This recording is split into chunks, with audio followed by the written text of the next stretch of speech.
अज्ञानतिमिरान्धस्य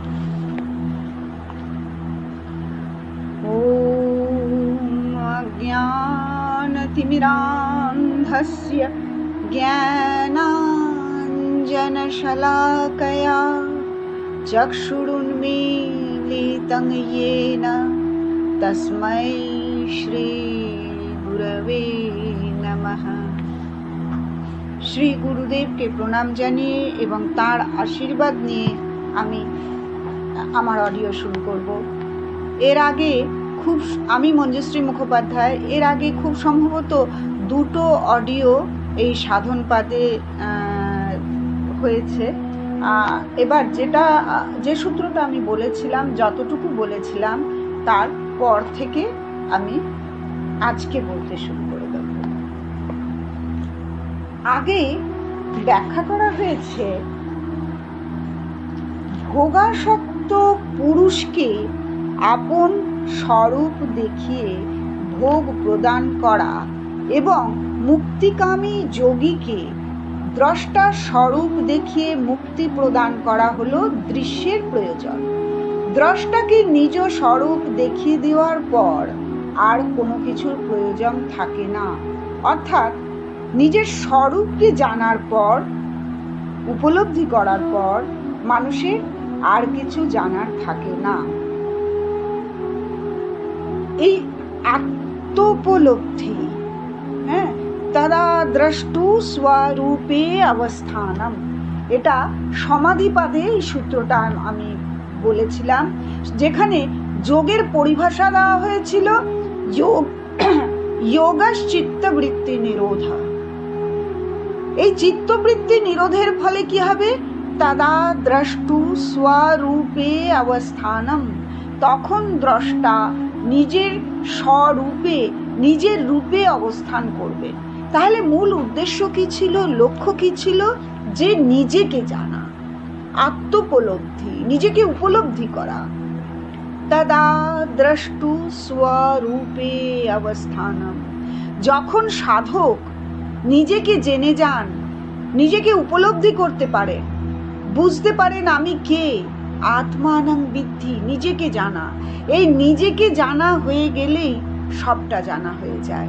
এরপর আর কিছু জানার বা বোঝার থাকে না, কারণ তখন সে বুঝতে পেরে যায় যে সে পরমাত্মার সন্তান। এই উপলব্ধির জন্য, এই লক্ষ্যে পৌঁছানোর জন্যই আমাদের এই সাধনা এবং যোগ দর্শন প্রতি মুহূর্তে আমাদের একটু একটু করে এগিয়ে নিয়ে যাচ্ছেন আমাদের সাধন লক্ষ্যের দিকে। তো আগের যে পর্যন্ত ব্যাখ্যা করেছি তাতে এটুকু বোঝা হয়ে গেল যে নিজের স্বরূপকে জানার বা উপলব্ধি করার পর মানুষের আর কিছু জানার থাকে না। এখন যে সূত্রটা বলবো তাতে ওই দৃশ্যের ভেদের বর্ণনা করা হয়েছে। গুণের, প্রকৃতির গুণ যখনই আমি বলবো, প্রকৃতি গুণ কথাটা যখনই বলবো, তখনই দর্শনে গুণ কথাটা যখনই উল্লেখ করা হবে তখনই আমাদের ধরে নিতে হবে যে প্রকৃতির তিন গুণ, সত্ত্ব এবং রজ ও তম গুণের কথা বলা হয়েছে। পরবর্তী যে সূত্রটা, সেখানে বলা হয়েছে বিশেষা বিশেষ লিঙ্গ মাত্রা লিঙ্গানি গুণপর্বাণি। বিশেষ আর অবিশেষ, বিশেষা বিশেষ, বিশেষা বিশেষ, বিশেষা বিশেষা লিঙ্গ মাত্রা লিঙ্গানি গুণপর্বাণি, গুণের পর্ব অর্থাৎ গুণের ভেদ। গুণের ভেদ, কোন গুণ কি? গুণের চারটে ভেদের কথা এখানে বলা হয়েছে। গুণগুলি কি? সত্ত্ব, রজ, তম। এই তিন গুণের চারটির অবস্থার কথা এই সূত্রে ব্যাখ্যা করা হলো। সত্ত্ব, রজ, তম তিন গুণের চারটে অবস্থা কি কি?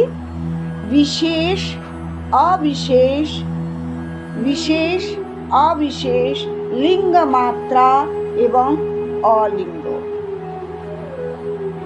এই শব্দগুলোকে যোগ করলেই এটা হয়ে যায়, বিশেষ আর অবিশেষ যোগ করে হলো বিশেষাবিশেষ। লিঙ্গ মাত্র আর অলিঙ্গ, এই দুটোকে যোগ করে হয়ে যায় লিঙ্গ মাত্রা লিঙ্গানি, লিঙ্গ মাত্রা লিঙ্গানি গুণ পর্বাণী, গুণের পর্ব চারটে, বিশেষ, অবিশেষ, লিঙ্গ মাত্র আর অলিঙ্গ। আরো একটু স্পষ্ট যদি করি, সোজাসুজি বলি, তাহলে এভাবে বলবো, প্রকৃতির 3 গুণ সত্ত্ব রজ তম, এই 3 গুণের 4টি অবস্থা, বিশেষ, অবিশেষ, লিঙ্গমাত্র আর অলিঙ্গ। এখানে মনে রাখতে হবে আমি দৃশ্যের ভেদের বর্ণনা করছি এই সূত্রে। এবার আমরা দেখব বিশেষ কাকে বলা হচ্ছে, অবিশেষ কাকে বলা হচ্ছে, লিঙ্গ মাত্র কি এবং অলিঙ্গ কাকে বলে। বিশেষ সম্বন্ধে বলা হলো যে বিশেষ হচ্ছে 5টা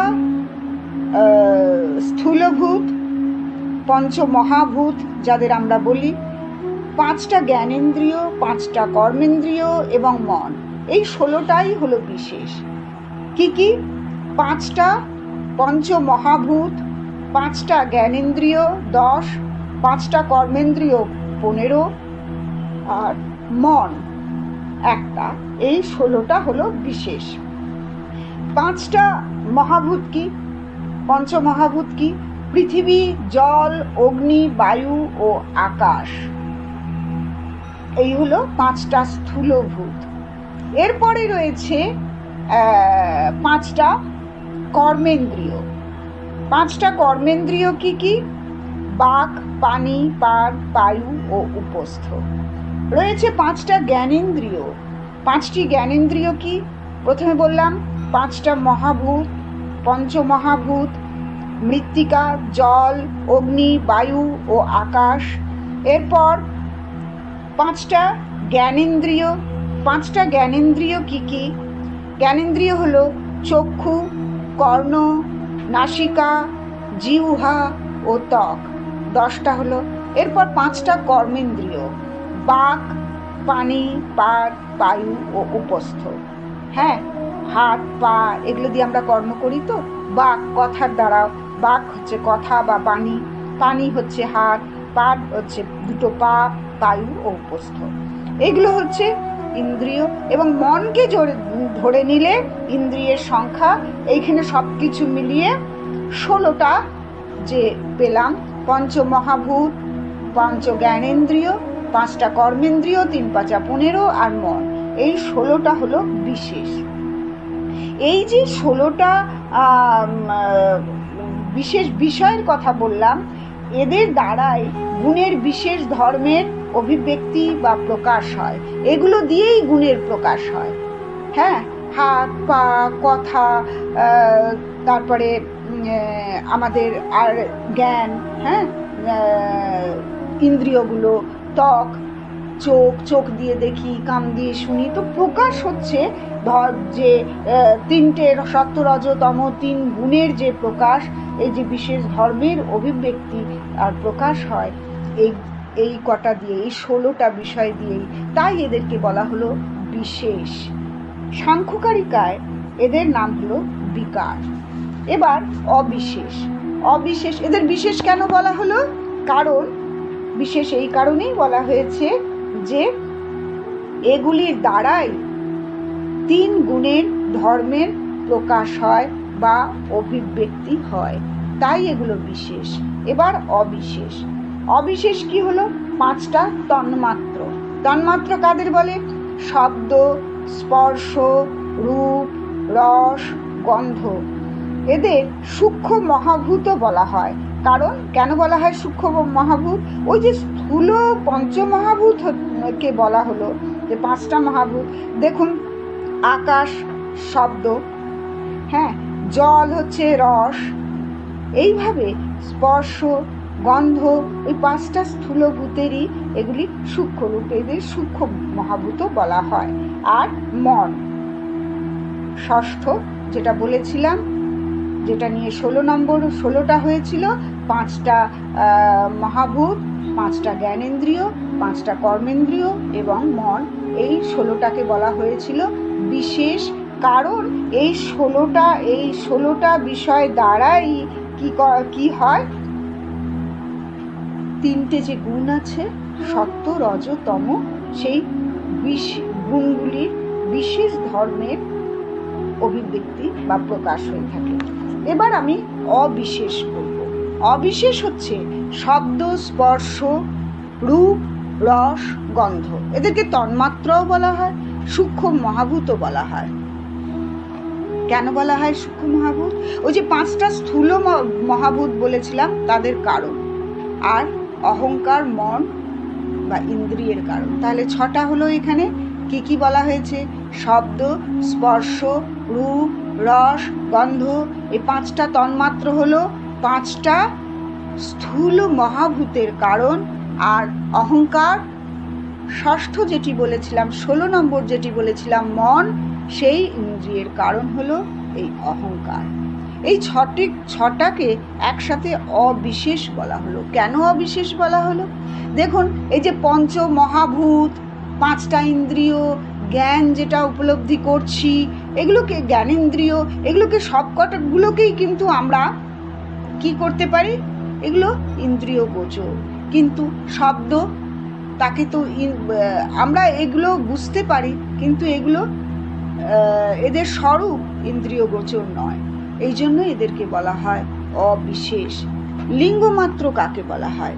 এই যে 22টা বলা হলো, 22টা তত্ত্বের কারণ যে মহত্তত্ত্ব, বুদ্ধি তত্ত্ব, এটাকে বলা হলো লিঙ্গ মাত্র। কেবল সত্তার দ্বারাই এর উপলব্ধি হয়, একে লিঙ্গ মাত্র বলা হলো। এবং অলিঙ্গ, অলিঙ্গ কি? 3টে যে গুণ, তার সাম্যাবস্থাকে মনে করা হয়। 3টে গুণের সাম্যাবস্থা। গীতার 13 অধ্যায়ের 5 নম্বর সূত্রে বলা হয়েছে, মহাভূতান্যহংকারো বুদ্ধিরব্যক্তমেব চ ইন্দ্রিয়াণি দশৈকঞ্চ পঞ্চ ইন্দ্রিয় গোচরাঃ। অব্যক্ত, অলিঙ্গ। গীতা একে, শুধু গীতা না, কঠোপনিষদেও একে অলিঙ্গ বলা হয়েছে। এই যে সাম্যাবস্থা প্রাপ্ত গুণত্রয়ের স্বরূপের প্রকাশ হয় না। সত্য, রজ, তম 3টে গুণ যখন সাম্যাবস্থায় থাকে, এই জন্য প্রকৃতিকে অলিঙ্গ বলা হয়। প্রকৃতির 3টে গুণ প্রকৃতিতে যখন সাম্যাবস্থায় থাকে, তখন তাকে অব্যক্ত বলা হয়। এইভাবে 4 অবস্থায় যে বিদ্যমান সত্তাদি গুণ, যে সমস্ত সত্তাদি মানে সত্য, রজ, তম, এই 3টে গুণই দৃশ্য নামে অভিহিত হয়, এদেরকেই দৃশ্য বলা হয়। তাহলে যে দৃশ্যের কথা আগের সূত্রে বলা হয়েছিল, এই দৃশ্যে কি বলা হয়েছে? তার ভেদের কথা বলা হয়েছে। সেই এটাকে বলা হয় যে গুণ পারওয়ানি। গুণ বলতে 3টে গুণ এবং তার ভেদ, তার প্রকার ভেদ। কি বলা হলো? 3টে গুণের 4টে করেই অবস্থা। 4টে করে অবস্থা কি? বিশেষ, অবিশেষ, লিঙ্গমাত্র এবং অলিঙ্গ। বিশেষ কোনগুলোকে বলা হলো? যেগুলো প্রত্যক্ষভাবে 3টে গুণের বিশেষ ধর্মের যে বিষয়গুলি দিয়ে 3টে গুণের প্রকাশ হয়, অভিব্যক্তি হয়, তাদেরকে বলা হলো বিশেষ। এগুলোর মধ্যে রয়েছে 5টা মহাভূত, 5টা জ্ঞানেন্দ্রিয়, 5টা কর্মেন্দ্রিয় এবং মন। 3 5 15 আর 1 16। আমি আগেই বলেছি 5টা মহাভূত হচ্ছে পৃথিবী, জল, অগ্নি, বায়ু এবং আকাশ। 5টা জ্ঞানেন্দ্রিয় বলা হচ্ছে কোনটাকে? 5টা জ্ঞানেন্দ্রিয় চক্ষু, কর্ণ, জিহ্বা, নাসিকা, ত্বক। রয়েছে বাক, পানি, পাদ, পায়ু, উপস্থ, কর্মেন্দ্রিয় এবং মন। এই যেহেতু এইগুলো দিয়ে ওই 3টে গুণের বহিঃপ্রকাশ হয়, অভিব্যক্তি হয়, প্রকাশ হয়, তাই এদের বিশেষ বলা হলো। অবিশেষ কাদের বলা হলো বলেছি, 5টা তন্মাত্র আছে, এতে আছে অহংকার এবং মন। এই অহংকার যেটা মনের ইন্দ্রিয় এবং মন নয়, অহংকার ও মন নয়, মনের ইন্দ্রিয় হলো অহংকার, শব্দ স্পর্শ রূপ রস গন্ধ, এই 5টা এবং অহংকার, এই 6টা হলো অবিশেষ। এদের স্বরূপ যেহেতু ইন্দ্রিয় গোচর নয়, তাই এদের অবিশেষ বলা হলো। এর ফলে বলা হয়েছে লিঙ্গ মাত্র, সেটা হচ্ছে বুদ্ধি তত্ত্ব। গীতায় এই এবং কঠোপনিষদে এই লিঙ্গ মাত্র বা অলিঙ্গের কথা বলা হয়েছে। অলিঙ্গ হচ্ছে প্রকৃতির সাম্যাবস্থা, প্রকৃতির 3টে গুণের সাম্যাবস্থা। এইভাবে দ্রষ্টার দৃশ্যের ভেদ বলা হয়েছে। পরের সূত্রতে দ্রষ্টার স্বরূপ সম্বন্ধে বলা হলো। দ্রষ্টার স্বরূপ সম্বন্ধে কি বলা হয়েছে? দ্রষ্টা দৃশি মাত্রঃ শুদ্ধোপি, শুদ্ধোপি, শুদ্ধ, আবার এই শুদ্ধকে আরেকটু বেশি টেনে বলা হলো, অর্থাৎ শুদ্ধ কথাটার উপর বিশেষভাবে জোর দেওয়া হলো, গুরুত্ব দেওয়া হলো। শুদ্ধোপি প্রত্যয়ানুপাস্যাহ, কি বলা হয়েছে? চেতন মাত্র যার স্বরূপ, সেই আত্মতত্ত্ব। দেহ আর, এর আগেও আমি সমাধিপাদে বারবার বলেছি, দেহ আর আত্মা দুটো তো এক নয়। দেহ আর আত্মা এক নয়। আত্মা দেহতে যখন চেতনা দেয়, চেতন তত্ত্বে, এই দেহ তো 5টা জড় মহাভূতে তৈরি। এই দেহ তো জড় পদার্থ, যতক্ষণ না আত্মা তাতে চেতনা দিচ্ছে। আত্মার চেতন তত্ত্ব প্রাপ্ত হলে দেহ প্রাণবন্ত হয়ে ওঠে, দেহের মধ্যে প্রাণের সঞ্চার ঘটে। তাহলে চৈতন্য মাত্র যার স্বরূপ, সেটা কি? আত্মতত্ত্ব। সেই আত্মা, সেই আত্মতত্ত্ব সম্পূর্ণভাবে শুদ্ধ এবং নির্বিকার। সেজন্য বলা হয়েছে শুদ্ধোপি, স্বভাবত সর্বথা শুদ্ধ। কিন্তু এই যে আত্মা দ্রষ্টা দৃশ্যে মাত্রঃ শুদ্ধোপি প্রত্যয়ানুপাস্য, বুদ্ধির সঙ্গে যখন সম্বন্ধ যুক্ত হয় তখন বুদ্ধিবৃত্তির অনুরূপ হয়ে যায়। কেমন বলা হলো? যে যে আত্মা দেহ এক নয়, আত্মার চৈতন্য প্রাণ দেহতে যখন আসে, দেহ প্রাণবন্ত হয়ে ওঠে। জড় পঞ্চভূতে তৈরি এই জড় দেহ প্রাণবন্ত হয়। তাহলে স্বরূপত আত্মা কি? আত্মা স্বরূপত হচ্ছে, সেজন্য বলা হচ্ছে শুদ্ধোপি, স্বরূপত আত্মা সর্বতোভাবে শুদ্ধ এবং নির্বিকার। এই শুদ্ধ স্বরূপ কিসের সংস্পর্শে এলো? বুদ্ধির সংস্পর্শে আসছে, তখন বুদ্ধিবৃত্তি অনুযায়ী হয়ে যাচ্ছে। একে তখন আমরা বলছি দ্রষ্টা। প্রকৃতপক্ষে কি? এই যে দ্রষ্টা বা পুরুষ যিনি রয়েছেন, তিনি কিন্তু নির্বিকার, তিনি কূটস্থ, তিনি অসঙ্গ, তিনি শুদ্ধ, সর্বদা শুদ্ধ। তবুও প্রকৃতির সঙ্গে এর অনাদি সিদ্ধ একটা অবিদ্যাকৃত সম্বন্ধ রয়েছে। অবিদ্যা হচ্ছে কি? অন্ধকার, অজ্ঞানতা। যখন এইটার সংস্পর্শে আছে, বুদ্ধি তত্ত্বের সঙ্গে যুক্ত হচ্ছে, তখন দ্রষ্টা হয়ে যাচ্ছে। যে দ্রষ্টা ছিল কি? সম্পূর্ণভাবে নির্বিকার। যে দ্রষ্টা ছিল শুদ্ধ, কূটস্থ, অসঙ্গ, সে প্রকৃতির সঙ্গে যে তার অনাদি সিদ্ধ সম্বন্ধ রয়েছে, অবিদ্যাজনিত সম্বন্ধ, সেই জন্যে সেই এ কথাটা বলা হয়েছে যে আমরা প্রথমেই পড়েছি যে অবিদ্যাদি ক্লেশ সমূহ নাশ করতে হবে। সেই জন্যই অবিদ্যাকে নাশ করার কথা বলা হয়েছে। পঞ্চক্লেশের যে উল্লেখ এর আগে আমরা করেছি, অবিদ্যা, অস্মিতা, রাগ, দ্বেষ, অভিনিবেশা, এই যে 5টা ক্লেশ, 5টার মধ্যে আবার অস্মিতা, রাগ, দ্বেষ, অভিনিবেশ, এই 4টের জননী হচ্ছে অবিদ্যা, অর্থাৎ অজ্ঞানতা। অজ্ঞানতা থেকেই পরবর্তী 4টে ক্লেশের জন্ম হয়। তো অবিদ্যাকেই যদি নাশ করে দেওয়া যায় তাহলেই ক্লেশগুলোর নাশ হবে, এবং ক্লেশগুলোর নাশ করা অত্যন্ত দরকার। কিসের জন্য? তদা দ্রষ্টু স্বরূপে অবস্থানম, নিজের স্বরূপকে জানার জন্য, আত্মতত্ত্ব উপলব্ধির জন্য, এই জ্ঞানের জন্য আমার অবিদ্যাকে নাশ করতে হবে। যতক্ষণ না অবিদ্যার নাশ হয়ে প্রকৃতি থেকে সম্বন্ধ সম্পূর্ণ বিচ্ছেদ পূর্বক নিজের প্রকৃতি সম্বন্ধে স্থিত হয়, ততক্ষণ বুদ্ধির সাথে একত্র করে কি করতে থাকে? বৃত্তিগুলোকে দেখতে থাকেন, ততক্ষণ তাকে দ্রষ্টা বলা হবে। কি যেহেতু ওই অবিদ্যার নাশ হয়নি, অবিদ্যার নাশ হলে তো তখন তো প্রকৃতি থেকে সম্বন্ধ বিচ্ছেদ হবে, তখন তো স্বরূপে স্থিত হবে।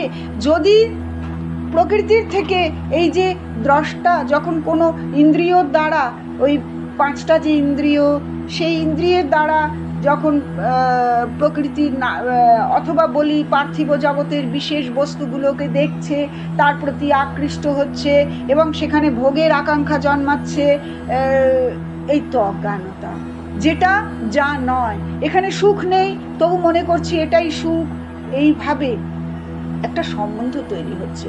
যতক্ষণ এই সম্বন্ধ তৈরি হতে থাকবে ততক্ষণ অবিদ্যার নাশ হবে না। অবিদ্যার নাশ না হলে নিজ স্বরূপে অবস্থান করা যাবে না। মহর্ষি পতঞ্জলি কি বলছেন?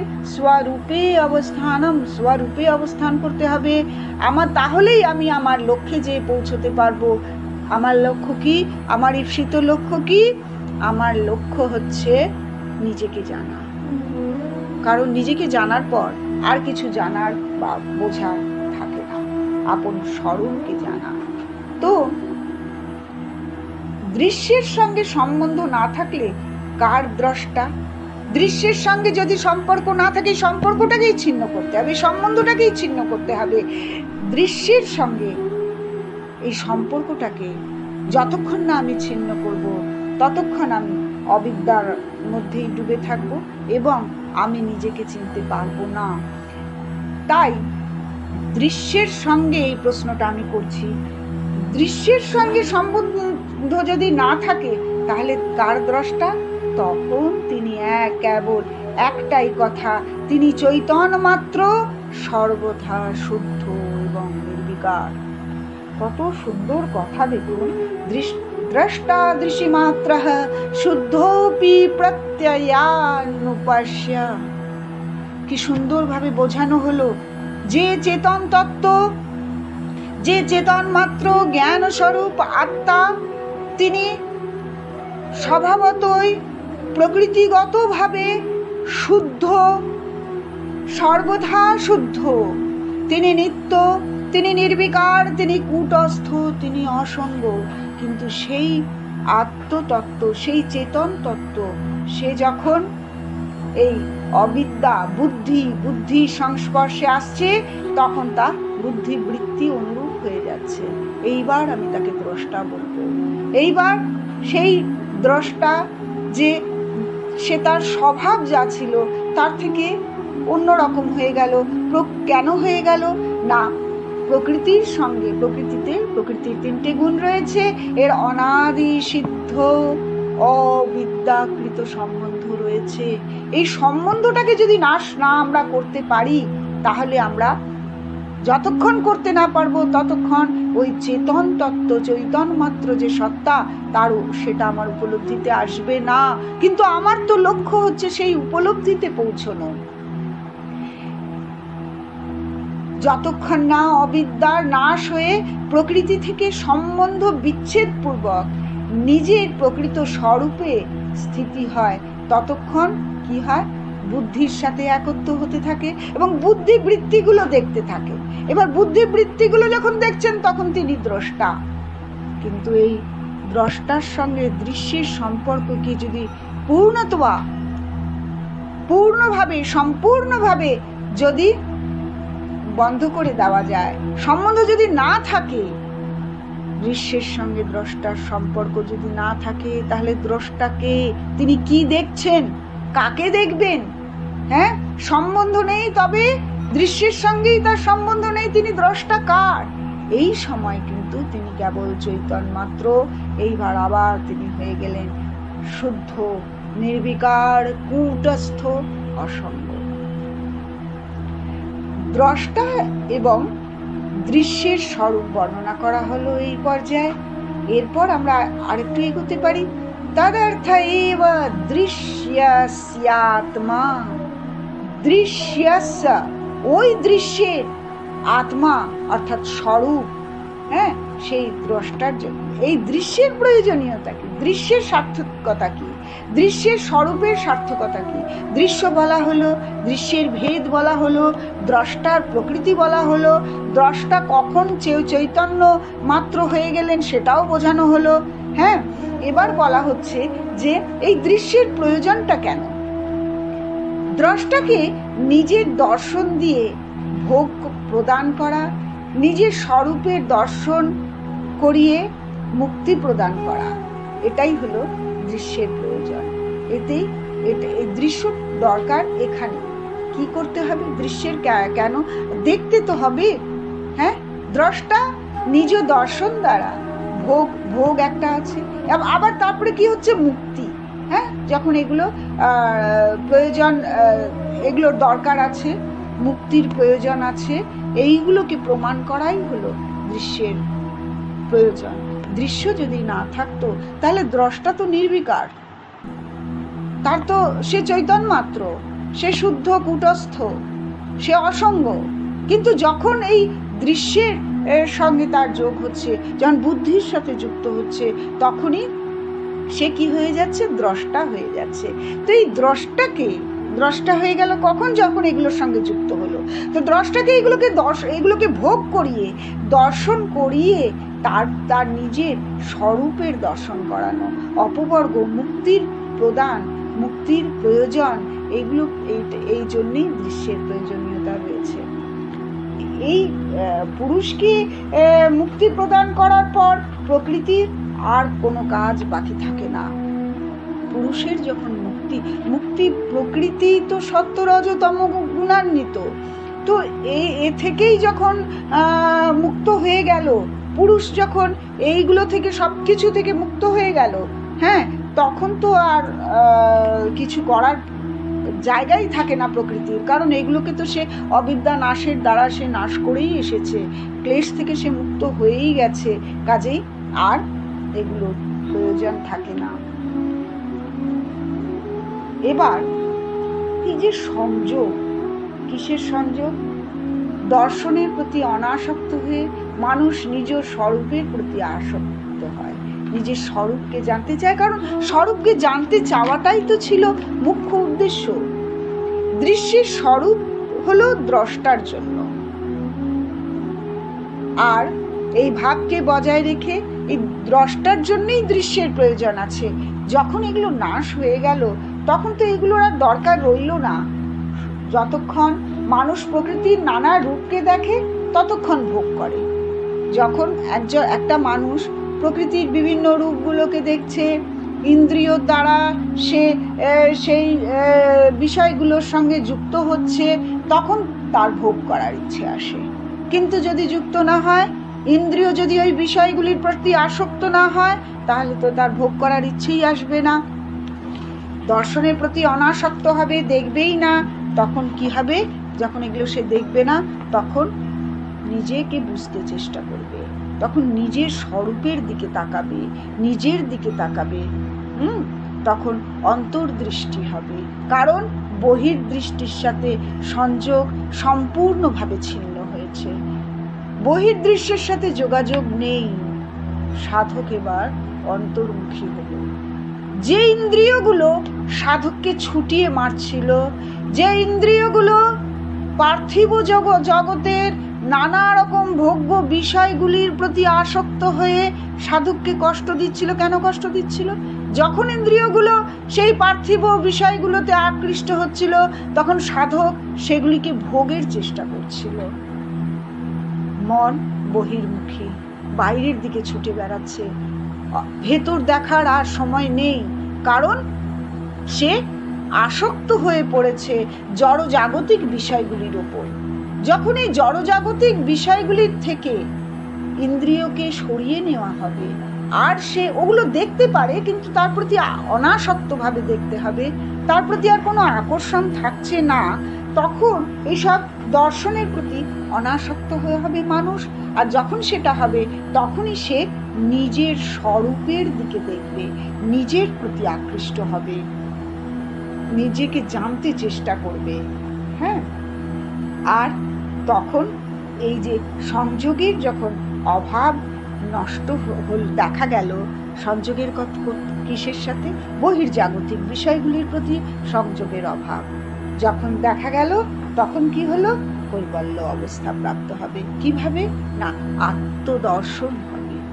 বারবার বলা হচ্ছে আত্মদর্শনই লক্ষ্য। যোগ দর্শনের প্রকৃত লক্ষ্য হলো স্বরূপে অবস্থানম। এবং এই স্বরূপে অবস্থান করতে গেলে কিভাবে যে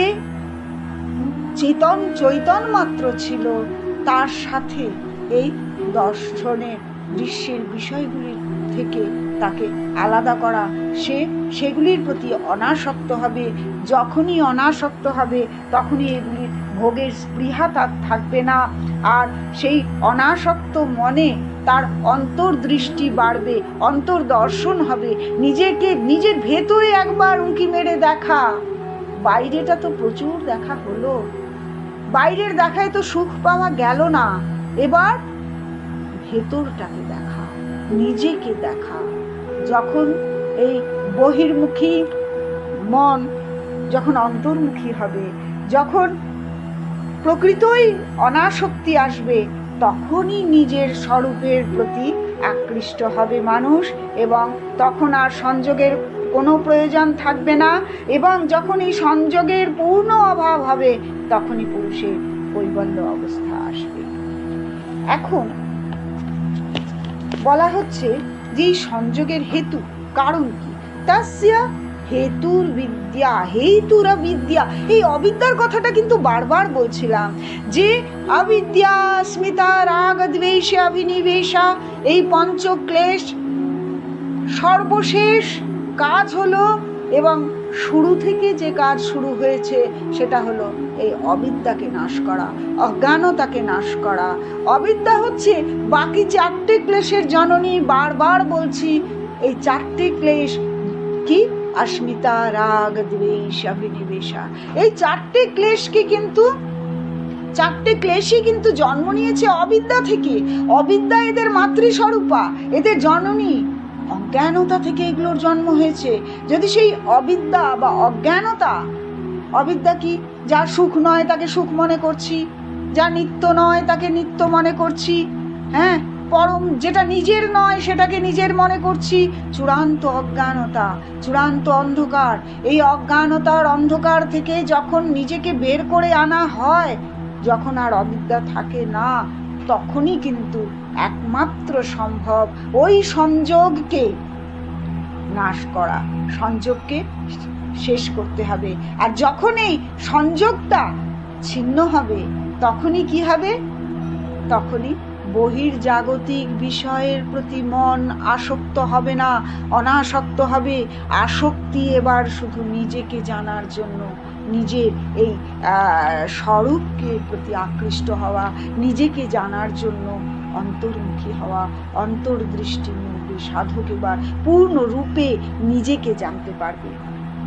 এবার এই সংযোগের যে বললাম, যে সংযোগ মানুষকে এত কষ্ট দিচ্ছে, ভোগ দিচ্ছে, মানুষ সুখ ভোগের আশায় দুঃখকে বরণ করে নিচ্ছে, এইগুলোর কারণ কি? কি বলা হলো? তস্য হেতুরবিদ্যা। তস্য হেতুরবিদ্যা। তস্য মানে ওই সংযোগের, হেতুহু কারণ হলো অবিদ্যা। হেতুরবিদ্যা মানে, এটা আমি ভাগ করে বলি, তস্য হেতুহু अविद्या। तस्य हेतुः अविद्या। हेतु अविद्या, हेतुरविद्या। तस्य हेतुरविद्या, তার কারণ হলো অবিদ্যা। সদা সর্বদা নির্বিকার অসঙ্গ চেতন পুরুষে, যে পুরুষ নির্বিকার, নির্লিপ্ত, অসঙ্গ, কূটস্থ, হ্যাঁ, এক শুদ্ধ, পবিত্র, নিত্য, সেই চেতন পুরুষের সঙ্গে জড় প্রকৃতির যে সম্বন্ধ, তা কিন্তু অবিদ্যা থেকেই উৎপন্ন হয়, অজ্ঞানতা থেকে উৎপন্ন হয়। শুরুতে এগুলো ছিল না, এগুলো অজ্ঞানতার জন্যই আসে, কিন্তু বাস্তবে তা নেই। নিজ চেতন স্বরূপকে ভুলে থাকার, আমি কে, আমি তার সন্তান, এটা ভুলে যাই বলেই এই অনাদি সিদ্ধ যে অজ্ঞানতা, এরই নাম হলো অবিদ্যা। এই অবিদ্যা হচ্ছে মূল কারণটা, ভুলে যাওয়া যে আমি কে। নিজের স্বরূপের জ্ঞান হয়। নিজের স্বরূপের জ্ঞান মানে কি? স্বরূপকে জানা মানে কি? আত্মতত্ত্ব উপলব্ধি, আত্মসাক্ষাৎকার, নিজের সাথে নিজের দেখা হওয়া। আমরা অনেক কিছু দেখে বেড়াচ্ছি, সারা পৃথিবীময় কত কিছু দেখছি, কত কিছু জানছি, অদ্ভুত, নিজেকে জানি না। আমি কে আমি জানি না, আমার সম্বন্ধে আমার কোনো জ্ঞান নেই। কিন্তু যখন এই জ্ঞান হয়, আত্মসাক্ষাৎকার হয়, নিজেকে জানা যায়, তখন কি হয়? তখন অবিদ্যার নাশ হয়, আর অন্ধকার নয়, তখন প্রজ্ঞা, আলো, হ্যাঁ, সত্যের আলো, সত্যের একটা আলো আছে, সেই আলো। এইবার আর কোনো কিছুর দরকার নেই, কোনো কিছুর প্রয়োজনই নেই, তখন সব শান্ত হয়ে গেল। এটা হলো কৈবল্য অবস্থা, সমস্ত কিছু শান্ত হয়ে গেল। তাহলে মূল যে কথাগুলো এখন বললাম, সেটা হলো কিভাবে পর্যায়ক্রমে মহর্ষি পতঞ্জলি দেখিয়ে দিচ্ছেন কিভাবে সাধক এই সাধন পথে এগিয়ে তার লক্ষ্যে, আত্মানং বৃদ্ধির লক্ষ্যে, নিজের স্বরূপকে জানার লক্ষ্যে, নিজেকে বোঝার লক্ষ্যে পৌঁছতে পারবে। আজ এইটুকুই থাক, পরে যে অডিওটা পাঠাবো তাকে পরবর্তী অংশ ব্যাখ্যা করব। এখন এইটুকুই থাক। সর্বে ভবন্তু সুখিনঃ, সর্বে সন্তু নিরাময়াঃ, সর্বে ভদ্রাণি পশ্যন্তু, মা কশ্চিৎ দুঃখভাগ ভবেৎ। ওম শান্তি শান্তি শান্তি।